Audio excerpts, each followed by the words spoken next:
Bonjour à tous, bienvenue dans Chine France, le journal, votre émission d'information sur la Chine. Tout de suite, les titres de ce journal.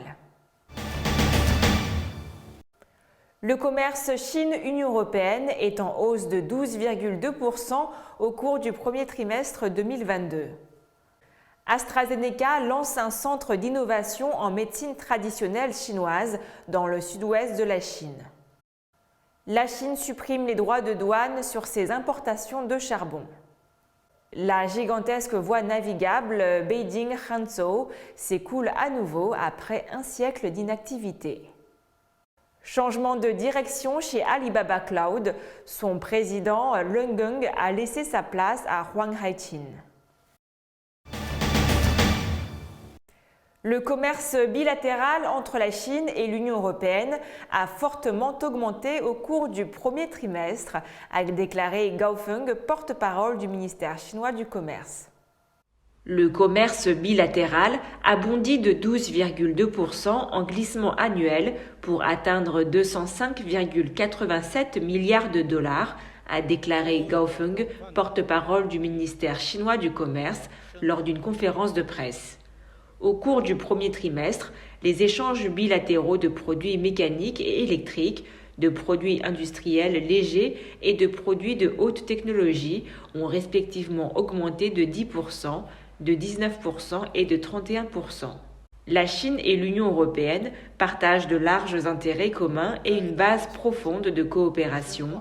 Les deux économies sont hautement complémentaires, a déclaré le porte-parole, notant que l'approfondissement de la coopération bilatérale est bénéfique pour les deux parties ainsi que pour la reprise de l'économie mondiale.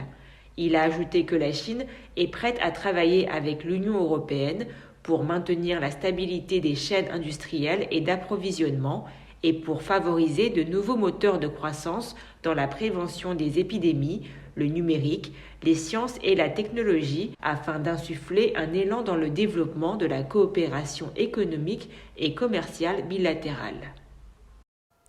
Et selon les autorités de la province du Sichuan, le géant pharmaceutique multinational AstraZeneca prévoit d'établir un centre d'innovation de l'industrie de la médecine traditionnelle chinoise dans la province. AstraZeneca a signé un accord en ligne avec la zone de développement industriel high-tech de Chengdu, la capitale provinciale, pour lancer conjointement le centre qui incubera et autonomisera l'industrie moderne de la médecine traditionnelle chinoise.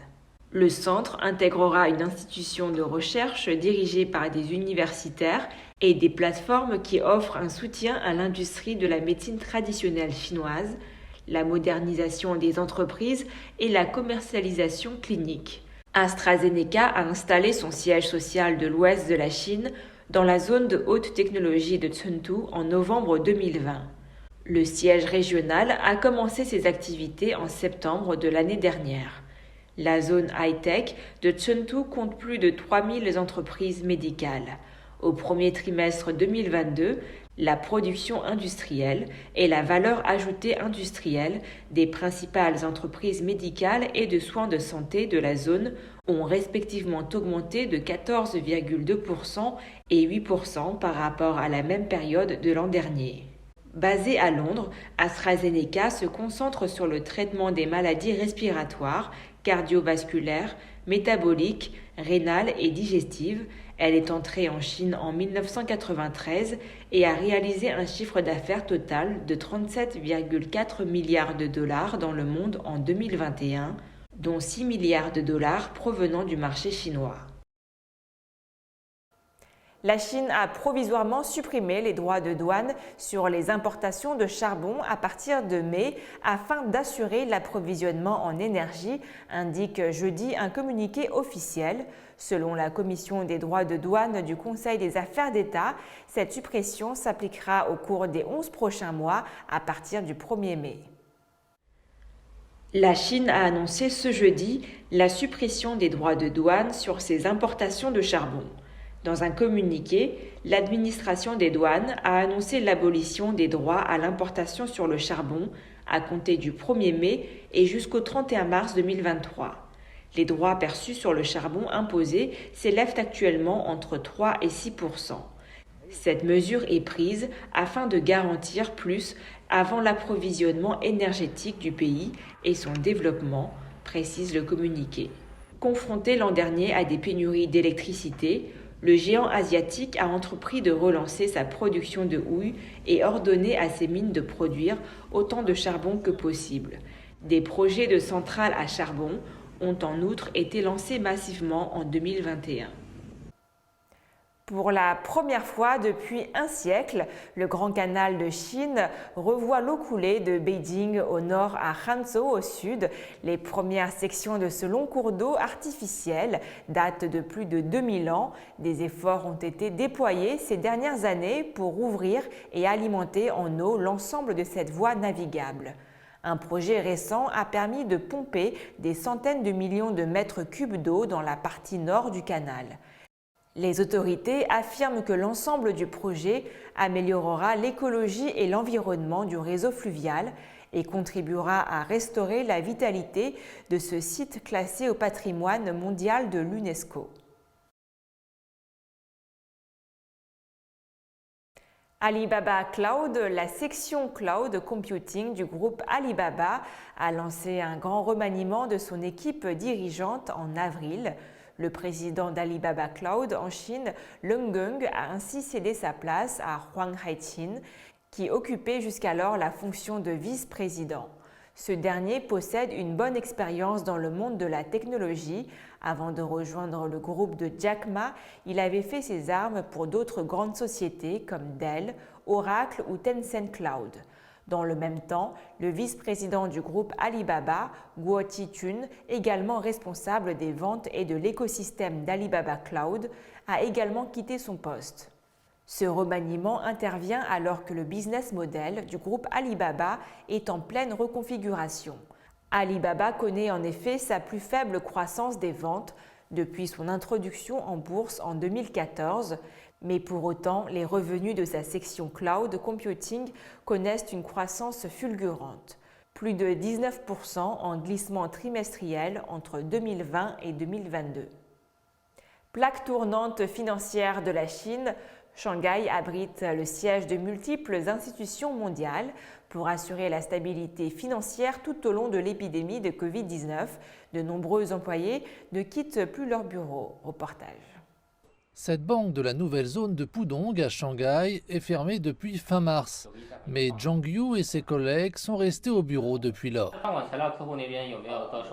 Zhang Yu est responsable des services bancaires aux entreprises. Bien que certaines transactions puissent être effectuées en ligne, il précise que beaucoup d'autres opérations ne peuvent être faites qu'au bureau. Les flux de capitaux sont très importants pour les entreprises. Le flux de trésorerie ne peut pas être interrompu et cela signifie que le système bancaire est nécessaire pour terminer les transactions financières. Les banques ont également des normes élevées en matière de sécurité, de sorte que de nombreuses opérations et services doivent être conclus au guichet. Au cours de la gestion fermée de Shanghai du mois dernier, Zhang Yu a aidé une entreprise de biologie à s'inscrire avec succès sur le marché star de la bourse de Shanghai, ainsi qu'un fabricant de puces a effectué des paiements transfrontaliers.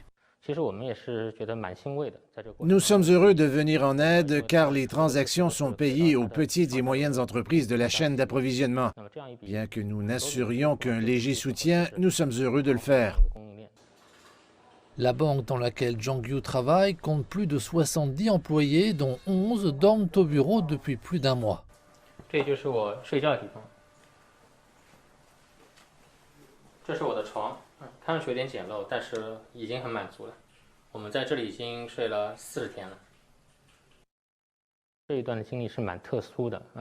Cette expérience est particulière, c'est peut-être un événement unique dans une vie. Mais je me sens mal aussi pour ma famille, car c'est aussi important pour moi d'être avec eux, chez moi.